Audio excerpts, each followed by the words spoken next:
Hello and welcome to today's live Coffee Talk CME webinar entitled Retention of People Experiencing Homelessness in Comprehensive HIV and HCV Care.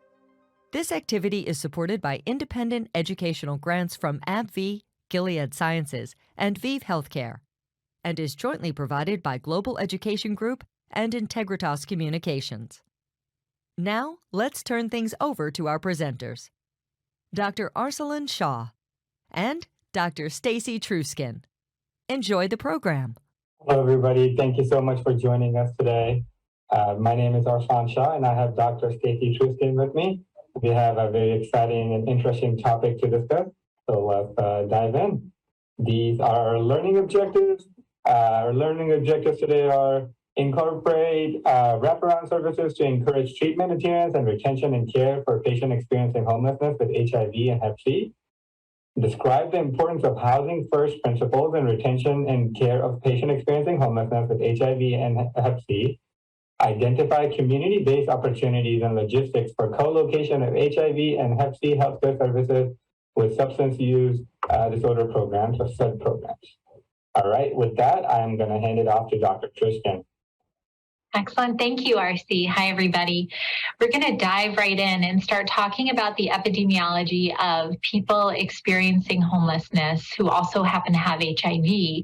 In 2017, about 9% of people with HIV were also experiencing homelessness. Those individuals were more likely to be Black, transgender, and also have a substance use disorder.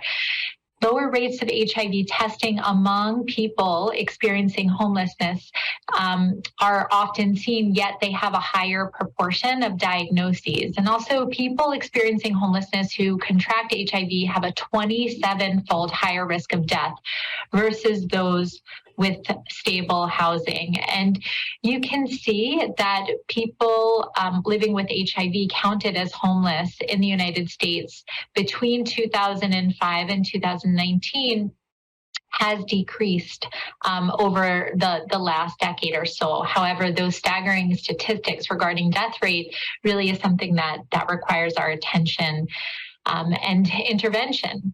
And so when we think about hepatitis C among people experiencing homelessness, the estimates of HCV range anywhere from 10% to 52% versus about 1.3% in the general population. So disproportionately impacted by hepatitis C for sure. There have been studies that have demonstrated a lower baseline knowledge about hepatitis C among people experiencing homelessness.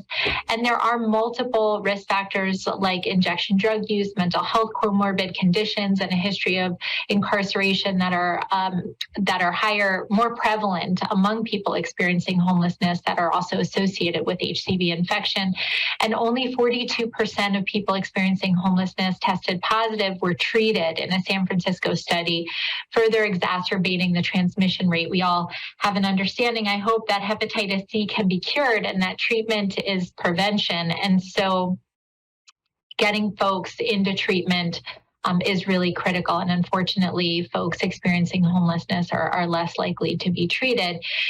New infections, you can see from the graph, significantly dropped off in the 1990s, but are slowly on the rise again. And the epidemiology of hepatitis C really has changed in recent years, predominantly impacting now a new generation of individuals. We used to think of this as a baby boomer issue, but we now know a whole new generation is being impacted by hepatitis C.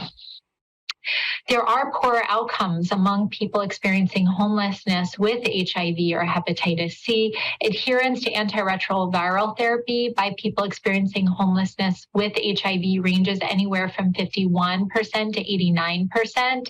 Hard to reach populations, and I like to be really careful when we say hard to reach, because this is not an issue among people experiencing homelessness, but really a failure of our healthcare system to figure out how to appropriately reach individuals.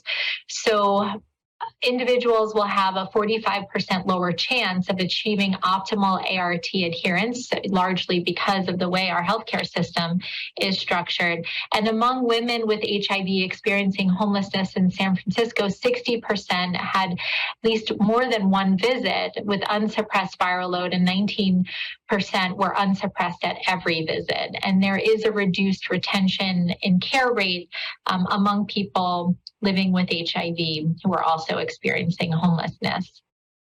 So we have quite a bit of work to do for optimizing our current healthcare infrastructure. Lack of stable housing is also associated with lower retention at every step in the care cascade for hepatitis C, including achieving SVR12. I would say that doesn't mean we shouldn't be treating individuals. It just means that we should be figuring out how to do it better as a healthcare system.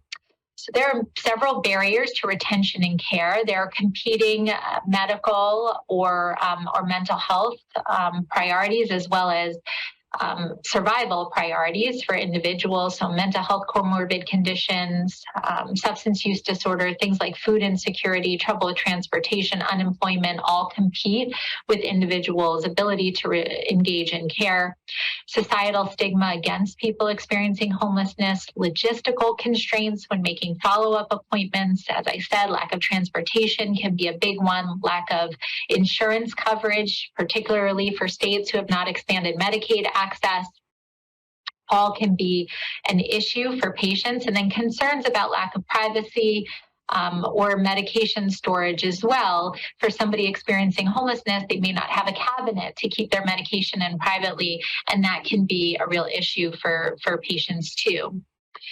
Retention in care really can be a bumpy road for people living with HIV, and there can be a real cyclical cascade of HIV care. Of course, starting off with the diagnosis, being linked to care, being started on antiretroviral therapy, early retention, which is defined as under 6 months, and then long-term retention in care, which is greater than 6 months. And at any step in this care cascade, folks can disengage. They can disengage after a positive test and then start over again with a new test, have to be re-engaged in care. They can disengage after their first link to care. Perhaps they have a poor experience with a medical provider. They feel judged or unsupported. They may disengage from care and then re-engage at a later date. And similarly, adherence to antiretroviral therapy can often be a place where folks disengage and then re-engage later. Collaboration between clinics and other organizations can really help to re-engage patients, having sort of a social safety net, if you will, to catch folks when they disengage from care, and to try to re-engage them at various steps along the care cascade is really important. And it really speaks to the need to create connections within the community and true collaboration as well. So how can that be facilitated? Well, there can be peer navigators. Transportation assistance is really critical, whether that means giving someone a voucher for public transportation or supporting them through a rideshare service like Uber or Lyft.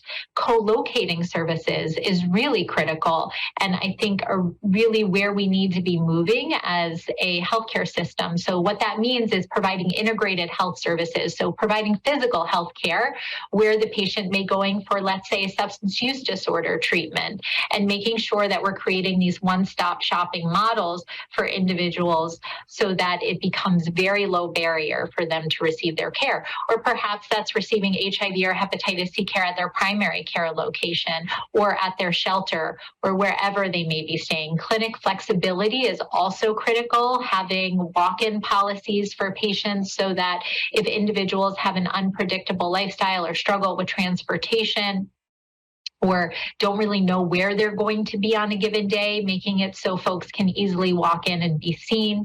Incentives is also something that has been demonstrated to really support patients, particularly with their survival needs.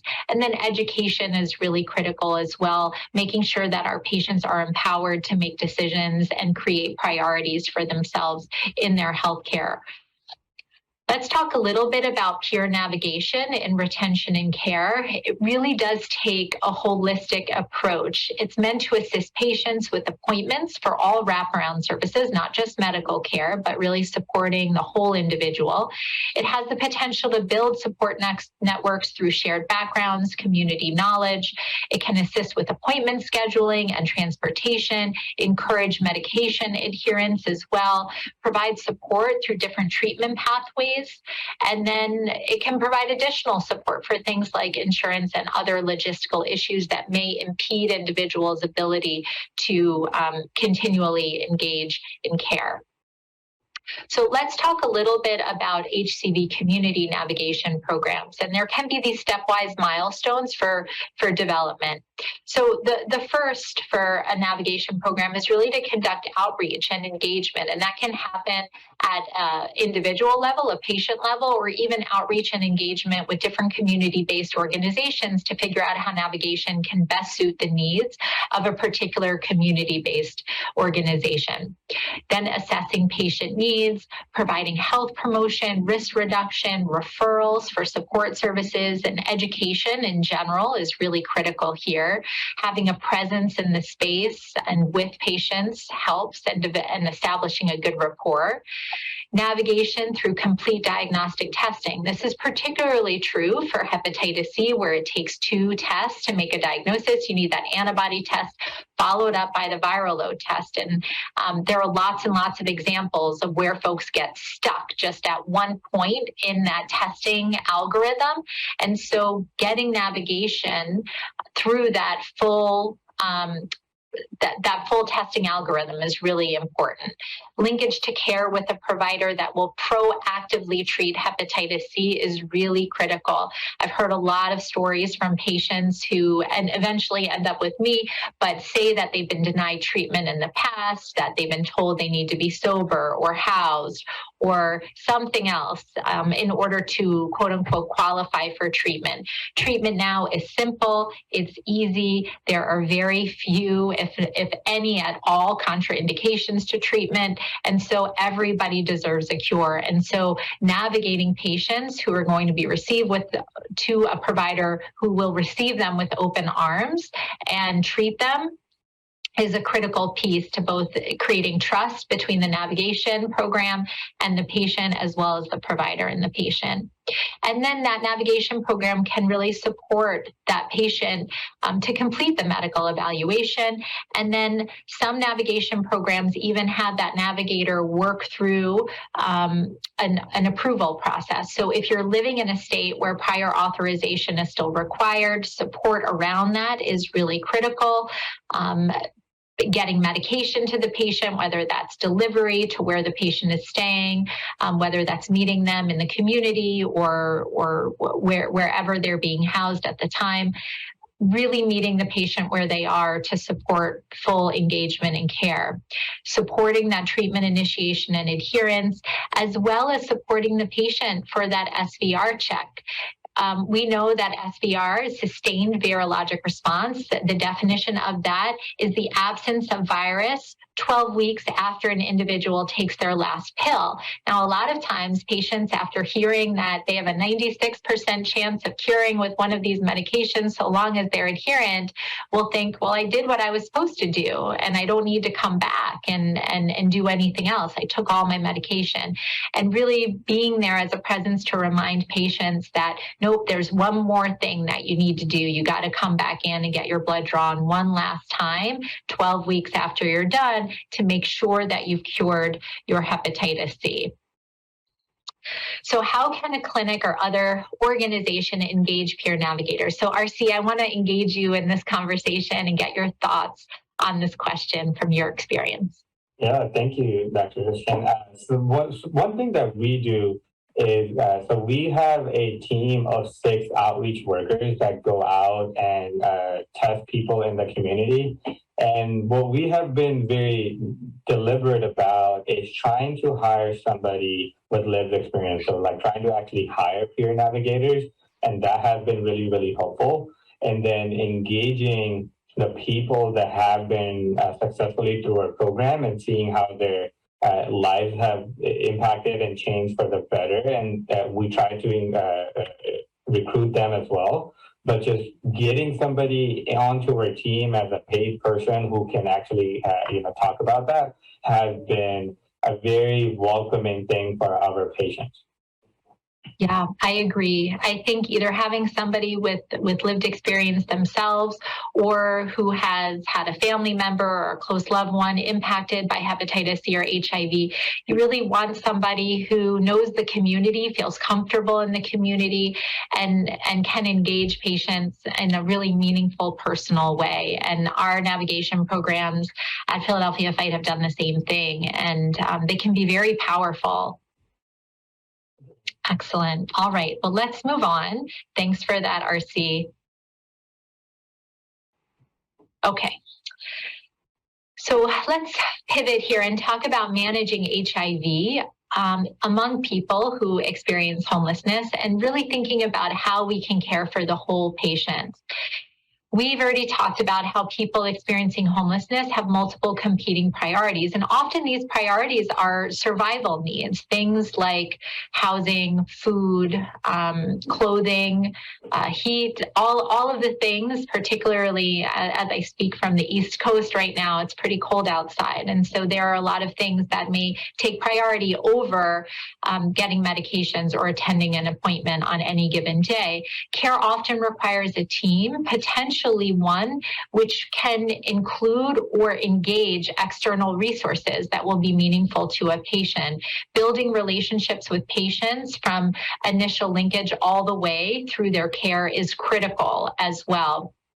And then two, incentivized care has been successful in ensuring patients linked to and remain in care for both HIV management and wraparound services.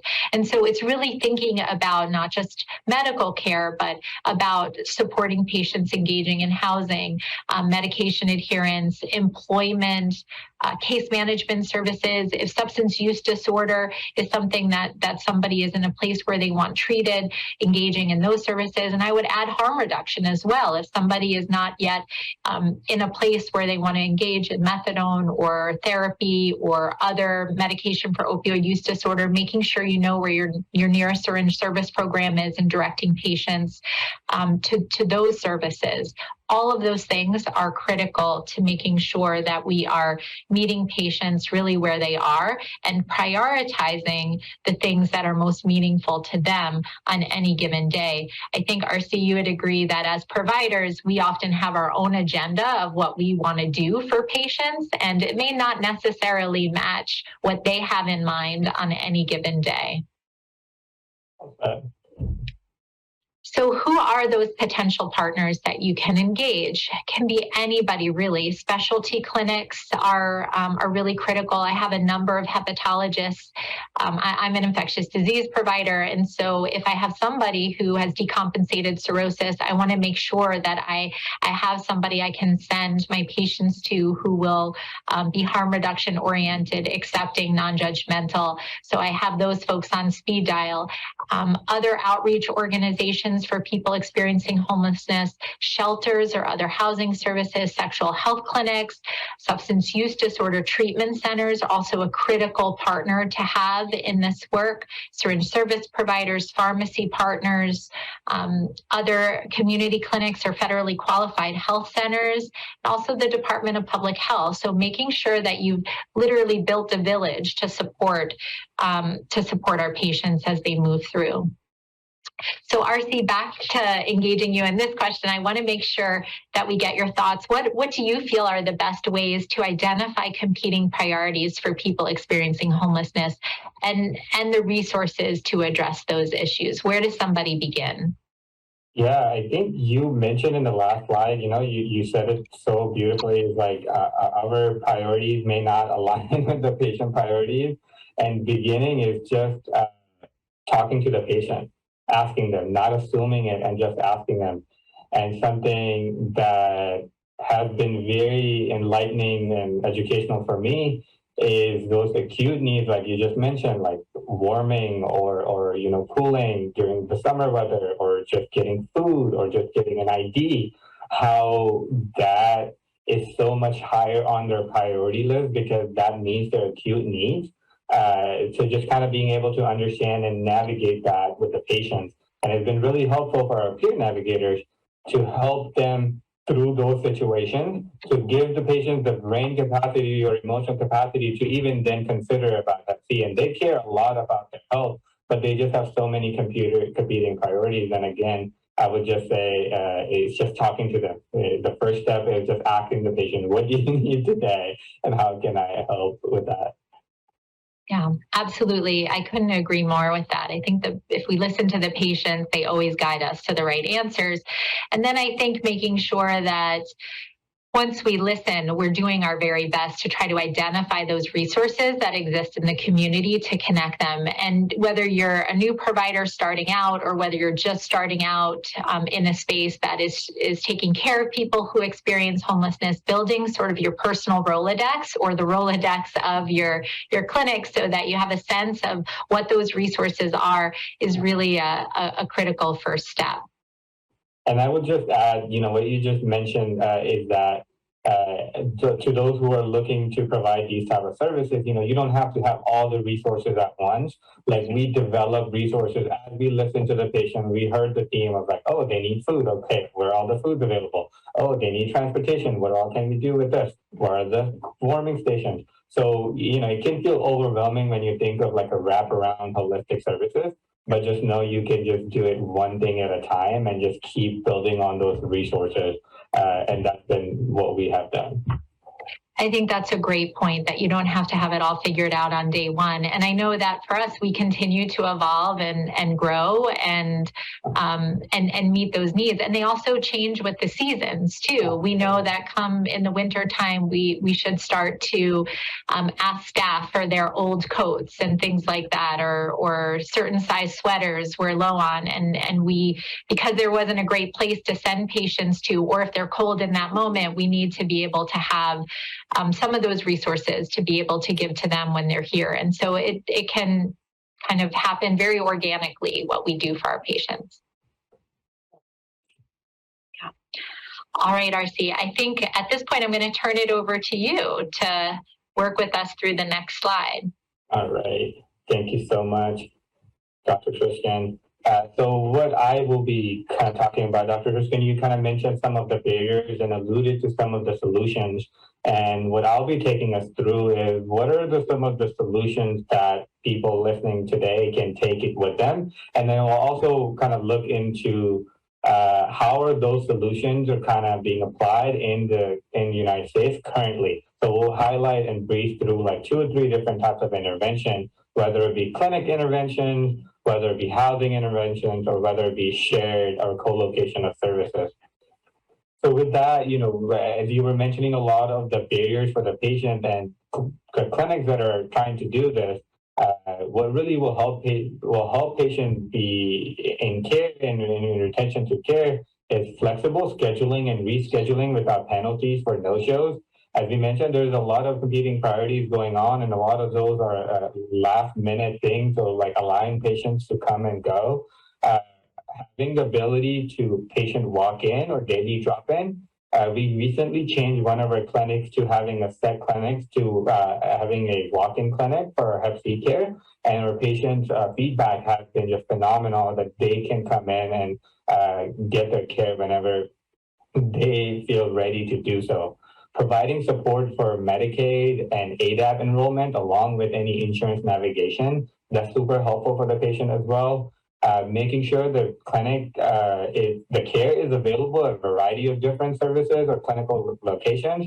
It would require EHR sharing or EMR sharing, but there are ways that can be done too. For example, one of our primary care doctors goes and sees patients at a motel which has been converted for temporary shelter or like stable housing, and that physician goes over there and sees patients from that one room. So again, providing care where people are, transportation vouchers, bus vouchers, Ubers, Lyft, or whatever that's available. Also remember, a lot of the Medicaid, based on what state you are, a lot of the Medicaid plans does include some sort of transportation. So that's also available.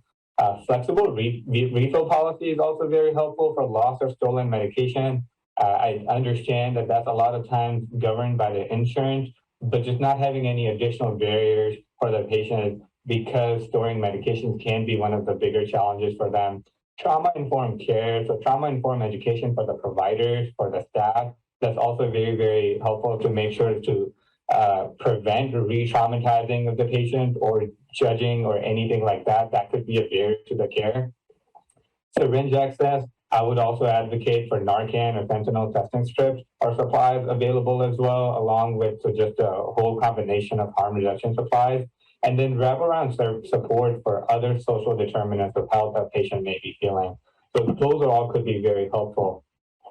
And we see some of that being provided in this model in San Francisco. It's the pop-up San Francisco model, where providers were trained. So there was a primary care site that was equipped to provide some HIV services and some OUD, medication for OUD type of services. The providers were trained on a weekly basis, and they were trained by psychiatrists as well. Patients were allowed to have flexibility drop-in visits, flexibility in their drop-in visits. The staff was provided some data and some support so they can make sure that they have their panel management appropriately done. As I mentioned, patients could walk in, they can pick up the medication directly from the site that they were receiving care. So that was really helpful too. And there's social workers and case managers are providing different type of case management, housing services, and also linkage to care to mental health or self-treatment as well.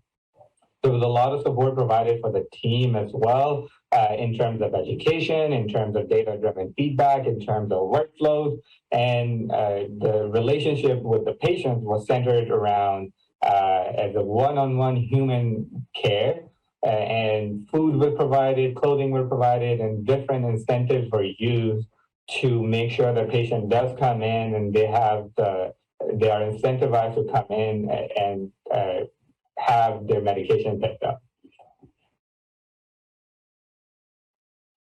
So next we're going to talk about medication storage, as I mentioned earlier, as something that I see in our clinic in Portland all the time.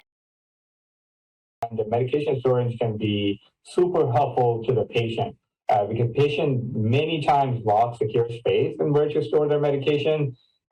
With Hep C and HIV care, it doesn't have to be refrigerated, so that is not an issue. Still, our patients are constantly, their medications or their possessions are being stolen, so they feel afraid of keeping medication on them. Or if there's a sweep or they have to move, they may lose their medications. So just having flexible policy on around refills, or having some sort of a support for patients is very, very beneficial. Something like a daily dispense if your pharmacy or clinic is available. Providing medication lockers can be very helpful in certain cities. That's available as well. And now there is more technologies that can do a little bit more remote dispensing based on your state law. So consider those options as well. And that could be really helpful for patients to engage in care with you. And that also allows them to come on a shorter time frame, maybe a daily or a weekly, to come in, check in, and then you can maintain regular contact with the patient. And that helps with a lot of different things. If the patient happens to be on opioid treatment for opioids, then they can also help with just having that connection with the provider. So again, medication storage is a huge barrier, and if we can intervene and solve that problem, that could be very helpful for the patients. All right, Dr. Trooskin, I am going to engage you in this conversation. What resources does your clinic have in place to encourage retention and care for patient experience with homelessness, with HIV or Hep C care? Yeah, thanks. It's a great question. So we have a couple of different things that we do to support patients. As I mentioned earlier, we do have a very small clothing closet that we use to meet people's kind of immediate survival needs. We have meals that are like microwavable meals, and we partner with another community organization that makes those meals. And we have those available. So when individuals come in, if that's what's most meaningful to them in that moment, if they're hungry, we make sure that they have something to eat. Socks, also some warm socks, particularly this time of year, is really critical. And then we also have a team of pharmacists, much like yourself, who meet with patients and really can do a modified DOT model. And it's not punitive at all. It's really patient driven. If they feel that they would like to keep their medication with us, that it's safer, it's more conducive to privacy, we make sure that our pharmacists are available when they meet with them. Sometimes it's every day to come in and take their medication. Sometimes it's 1 week at a time. Sometimes it's 1 month at a time. It really depends on what the patient's needs are. And then we do support transportation as well. If somebody is struggling to make ends meet or whatever the case may be, we make sure that they have transportation to and from the health centers to come in. And then we also provide general primary care. So we don't just provide HIV or hepatitis C care. We're actually federally qualified health centers. So our principal role is to provide primary care. And we have other services. We have medical case management as well on site to support patients. So we try to meet a whole lot of patients' needs so that they continually have a reason to come back, even if for them that day it's not the medical care that's the priority. But we try to meet their needs. Wow, that's so inspiring. Thank you for sharing that. We have similar programs that you just mentioned. One thing that we are currently piloting also is that we are providing cell phones to the patient with either weekly, bi-weekly minutes. So they either have to connect us with on the phone or come by. So that way we can get our eyeballs on the patient, make sure they're doing okay. And again, it's very patient driven. So how often they want to come, then that's what we kind of allot their minutes to. And that way they can come pick up their medication or meet with one of the pharmacists and just say hello. Because a lot of times we just want to build relationships, because our patients, as we kind of alluded to earlier, can sometimes do turn into navigators, or they go talk to their friends and they say, hey, my experience is not what the myths are of the Hep C treatment, so go and get yourself treated as well. And we've had a lot of those experiences. Thank you so much for sharing that. I'll take us along.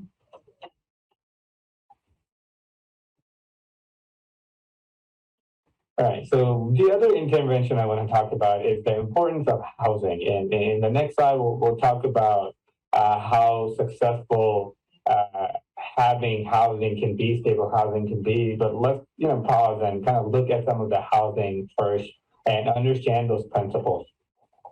Number one, homelessness is primarily a housing crisis, and it can be addressed through provision of safe and affordable housing. And number two, all patients experiencing homelessness can achieve housing stability in permanent housing with varying degrees of support. With three, everyone is housing ready. Sobriety compliant mention treatment or even criminal histories are not necessary to succeed in housing. Number four, patient experiencing homelessness experience improvement in quality of life, mental health, their substance use disorders, and employment as a result of achieving housing. Patients experiencing homelessness have the right to self-determination and should be treated with dignity and respect. And the configuration of housing and services depends on the needs and preferences of the patient experiencing homelessness. So one thing that I want everybody to take away from this slide that is everyone is housing ready. There should not be any requirements or any barriers for patients to achieve housing. And on this slide, we'll see the effect of housing is such an important and effective tool in having better outcomes for the patient. In a study done in patient experiencing homelessness with HIV in Washington, D.C., it showed that has a significantly higher retention in care if patients had been receiving housing vouchers. And another study that showed patients experiencing homelessness with HIV who were transitioned to stable housing with the assistance of either patient navigators or other support and mobile interdisciplinary care teams showed improved outcomes up to 2 times the increase of the rate of retention, up to 2 times as likely to be prescribed antiretroviral therapy or ART, 1.6 times more likely to achieve viral suppression. And another study shows patients with a Hep C who transitioned to stable housing were nearly 4 times more likely to achieve SVR12 or sustained virological response, which is also a marker of Hep C cure of the Hep C. Again, housing can be such an effective tool. We see that in our daily life when we are working with our patients, that how much more patients are likely to stay on medication or their health outcomes be improved if they have stable housing. And I do want to call out that there are some resource challenges for housing out there. So a lot of people that are looking to do or start these type of services, it could be overwhelming, but like Dr. Trooskin had mentioned earlier, you don't have to solve all the problems first. There are agencies, whether it be state, county, local, they may be doing something. So just being able to refer somebody to an appropriate place could be a great start in providing care to the patient. So let's look at some of the models now that either are co-location of services or low barrier services. And so this model, we kind of talked about the pop-up San Francisco model a little earlier, but just looking at how it can be effective having low barrier services. So this pop-up clinic in San Francisco, they didn't require patients to have scheduled appointments. They would drop in whenever they could. Patients had financial incentives provided to them for visiting that clinic or attaining HIV viral suppression. They had enhanced outreach via peer navigators. They integrated social work and case management. And then some training were provided to the staff along with clinical training as well. And at 12 months, the clinic did see 85% of the patients remain enrolled in this care or in this model. Over 70% of them had one or more follow-up visit within 4-month period. They did have almost 60% in care gap of 90 days between visits for at least one or more patients. And then there were about 12 visits, a median of 12 visits over 12-month period for this model. The other model that's really successful out there is the shared appointment models. In this study that they looked at a health center who provided integrated medical, mental health, and case management services to patients experiencing homelessness. There were non-specialist clinicians who were trained to provide Hep C treatment in consultation with ID specialists. And patient went through 5 group visits via share medical appointment at 4-week intervals in combination in one-to-one care. Patient could opt out for one-to-one care after their first shared medical appointments. And to the right, we saw the people that went through the shared medical appointment model had higher level of, they completed treatment at a higher level, they achieved SVR at a higher level, and there was no difference between treatment failure, and there were less loss to follow-up patients. At our clinic in Portland, we do have 2 models that are sort of shared medical appointments or a variation of that. One of them is our program, what we call Summit. It's a step before palliative care, and it's a team of a primary care physician, a pharmacist, some social work, some case management, some nursing support. And on a daily basis, they huddle up in the morning and they review all the patients that they're going to see. When the patients do come in, they kind of see them back to back or seeing what the needs are of the patient. And then the next day or the end of the day, they then huddle back and discuss whatever action plan that they had come up with, what's the status of that, and then they take action items from that to support patient ongoing. So that's one of the models that we do. The other model we do with our Hep C care, where it's a pharmacist and a provider teams up together to provide care to the patients. So anytime there's a patient that's tested positive, both a pharmacist and our provider review the patient's chart kind of together. And if we determine that the patient needs to be seen by both a pharmacist and a physician, then they will see them back to back. If the care is simple, then the pharmacist and the physician kind of come up with a plan together, and the pharmacist will just see the patient right away. And that has been really successful for our patients, because then we can see the patient and provide them medication all in just one day and one visit. So there's another model. This model, we're kind of focusing on the co-location of services.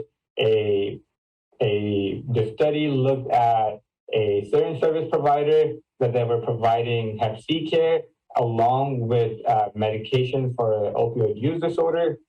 There were testing performed at the site, and the results were almost 80 to 93% of patients experiencing homelessness completing treatment at that SSP achieved SVR 12. So you see such a high number of patients being able to successfully being treated. On the right, we see not just Hep C care as certain service providers, but just the impact of if the patients were provided care for their opioid use disorder too.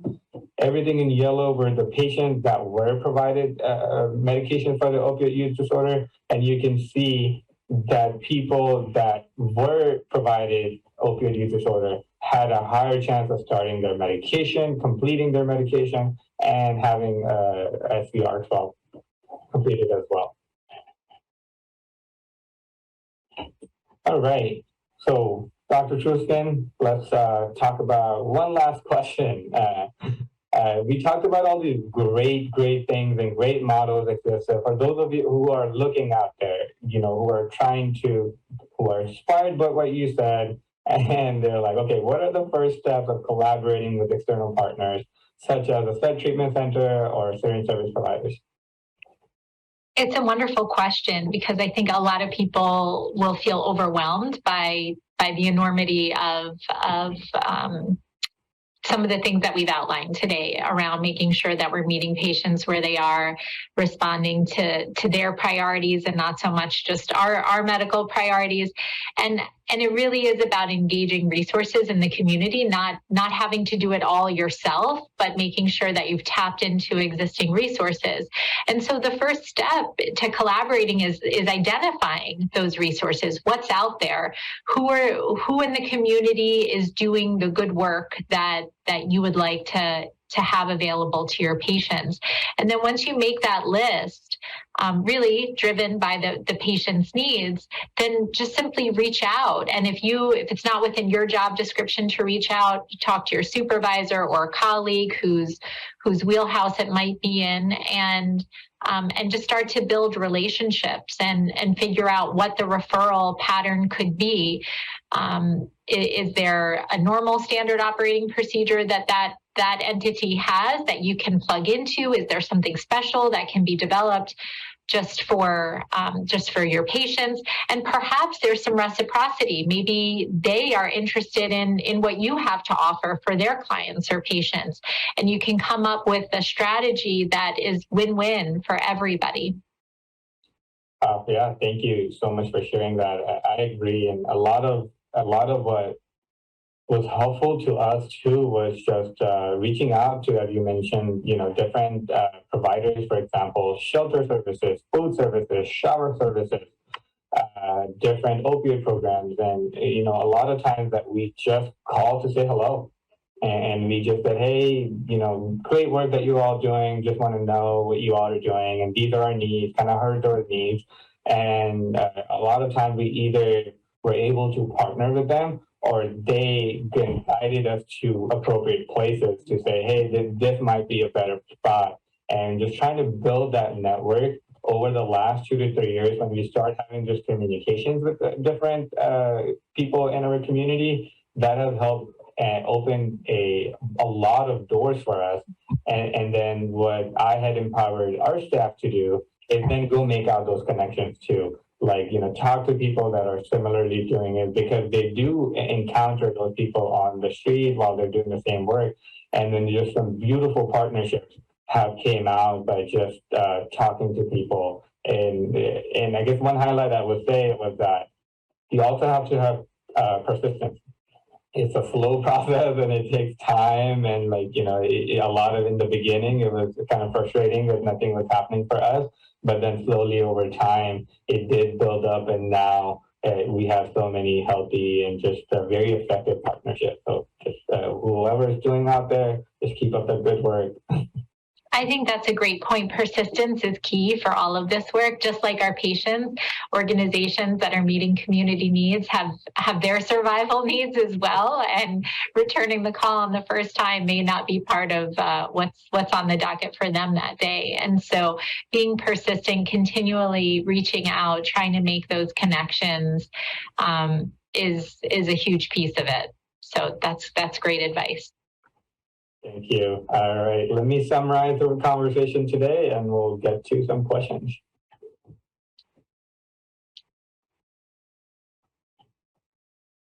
Oops. All right.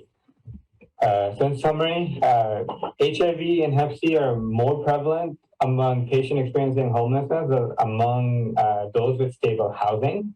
Patients experiencing homelessness struggle to remain in care, facing numerous barriers such as competing priorities or transportation. Peer navigators can encourage medication adherence and retention in care, amongst many of the things. There are multiple clinic factors that can encourage retention in care. Housing significantly improves adherence and retention in care.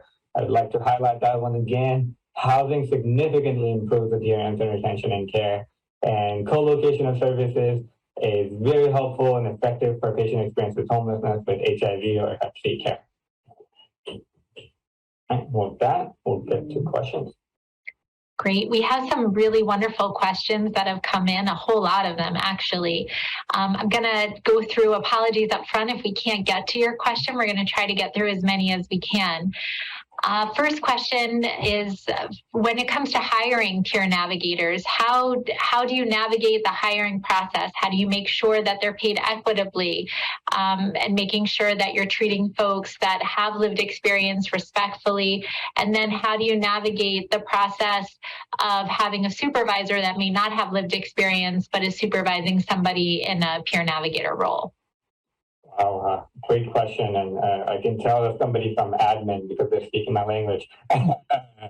That's something that we have partnered with our HR very well in. It's a little bit of privilege for me because we work in a second chance organization, so our culture is very much surrounded. So we not necessarily have to think about equity in a way because our HR process really does consider equitable, and just because they are have lived experience, we don't see that any different than anybody that we would be hiring. So I think from an employment perspective, I would just say that there is no other consideration to think about that. Like if you're hiring for a job, anybody else. If you were hiring anybody else, you would have the same consideration for somebody that, navigating through or have had lived experience before. Excellent. That's great. The next question is something I can probably speak a little bit to. How do you all partner with jails and other community partners? And is there a universal consent that happens with potential partners listed? And how does that get shared with clients? So I can speak to the jail piece a little bit. So we have a partnership at Philadelphia Fight Community Health Centers, and we partner with the Philadelphia Department of Prisons, which is actually a jail in Philadelphia. It's sort of a misnomer. And what we do is we offer linkage to care services for anybody who will not be treated for hepatitis C and HIV as well to some extent. There are other agencies that also provide HIV linkage to care services in the city, but not so much for hepatitis C with the jails. Anyone who won't be treated while they're incarcerated for hepatitis C, our navigators will go and see while they're incarcerated. They'll offer them a visit, connect them to care, provide education as well. And so the way that the information is shared is there's obviously an MOU and also something called a BAA that allows us to share protected information. And then the individual who is incarcerated has always the right to refuse to do an official visit. Although it's been our experience that many individuals who are incarcerated welcome somebody from the outside coming and sharing information and offering additional services upon release. And so it's worked out really beautifully. We feel really lucky to live in a city where the vast majority of people with hepatitis C are actually treated in our jail system. So there's not a ton of work to be done. If somebody is there for long enough to receive the course of treatment, they get it. And so it's not that way in most jail systems, but I feel lucky to live in a city that will do the right thing and provide that service. For those who are released mid-treatment, they are also linked to care, and those who are released before they have the opportunity to be treated are linked to care too. So that's a partnership that works well. RC, do you want to talk about how your partnerships work with other community-based organizations? Yeah, well, first of all, thank you for sharing that. That's such a helpful information too. And so we partner with a opioid treatment provider, OTP. For those not familiar, our patients go directly to that clinic and pick up their medication on a daily basis. And what we do with over there is that patients get screened at that facility. Annually, they have to get screened for syphilis, so we combine the syphilis screening with Hep C and HIV treatment. And what happens is if they are positive, that staff over there, we have worked out a collaboration that during that process, they will sign some mutual ROIs for us, and then they will just share those ROIs. And if the patient, obviously, we get patient consent and if they want to be treated, that's when the process started. But once we get an ROI, that's a signal for us to engage with the patient. So then we connect with the patient, do all the labs and everything. And then if we are having issues with linking to care or anything like that, then our partners at that OTP center will help kind of make that connection, because many times patients don't have phone or something like that. So they will put some care alerts or something. And if we recognize that the patient needs a phone, we'll leave a phone over there for them. But it starts with that initial patient consent and then that clinic collecting ROIs for mutual ROIs. Okay, excellent. There's one question here that I think I can answer very quickly, and it asks if we can touch on the issue of medication costs and how it impacts access and how widespread is approval of medications by Medicaid. So what I can share with you is that the medication cost for a cure has come down significantly. And when direct-acting antivirals were first approved, they were very expensive. There's been a whole lot of competition that's come to market and has now made the wholesale acquisition cost or the list price for medication for a cure about the same as 1 year of a single tablet regimen of HIV medication. Now, we could easily argue that the cost of medication for something that's so ubiquitous like hepatitis C should be much lower, but that's where we are right now. And when the medication came out, there were several restrictions that payers, and Medicaid included, put on being able to obtain the medication. And those restrictions included the sobriety requirement, meaning that some payers required patients to be sober before they'd be treated, or the provider requirement, meaning that a specialist had to treat the hepatitis C, and then the last was the disease severity requirement, meaning that individuals needed to have advanced scarring to the liver in order to be eligible.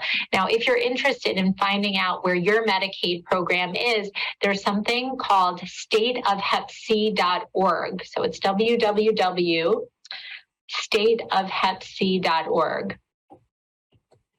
And that will give you a sense of where your where your state measures up in terms of access. And it's basically a report card. So that's a joint venture between the National Viral Hepatitis Roundtable and the Harvard Center for Health Law Policy and Innovation. So check that out, and that should give you everything that you need to know. So with that, I think we're at the top of the hour. I want to thank everybody. I want to thank RC for moderating today, and thank all of you for your attendance.